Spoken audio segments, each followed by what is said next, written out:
I start talking again. Yeah, go ahead. A lot of this I've been talking about is church structure, and the reason it's so vital, essential, and radical is because of clericalism and papalism, and everybody's mutual acceptance of it is that's the way things are and should be for 1700 years going back to Constantine.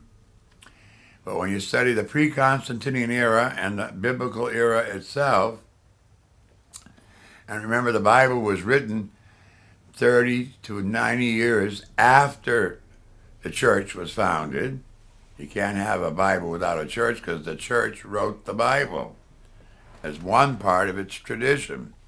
You have to have a living, breathing church to write it, to preserve it, and then you've got to have a church, rotten as it has been, our church. You have to have a church. You can't have a Bible alone church. That's what's ruined Protestantism. You have to have a church to reinterpret it for the 20th century, if the church remains faithful to the gospel, which is a big if. At any rate, when we had the Vatican II, which opened up the windows of the church, as they call it, aggiornamento, it radicalized everything. But only the church has the power to do that. When the American culture reaches its climax, like the Roman Empire or the Greek Empire or the Ottoman Empire, they implode and they fall apart.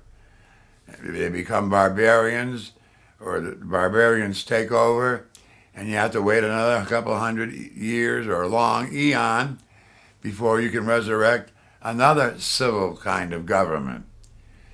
The church has the power in itself to renew itself.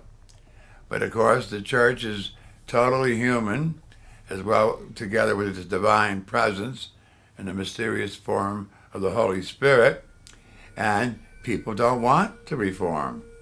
And people, when you have a group of men in a culture that's been prejudiced against women since the cavemen, then of course you can see why the people in power didn't want to give up their power. So when they assembled for Vatican II and John the 23rd threw the doors open to consideration of everything, changed the liturgy, changed the way seminaries are changed the purpose of the church to changing the world, not to saving souls. Learn how to read the Bible correctly through the historical critical method.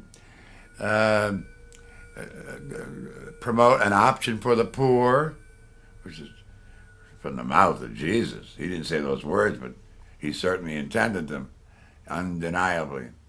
The one thing Vatican II did not take up, because the bishops of our church, and by that time there were over 4,000 bishops in Rome, they changed the main part of the largest church in the world, St. Peter's Basilica, to a meeting room.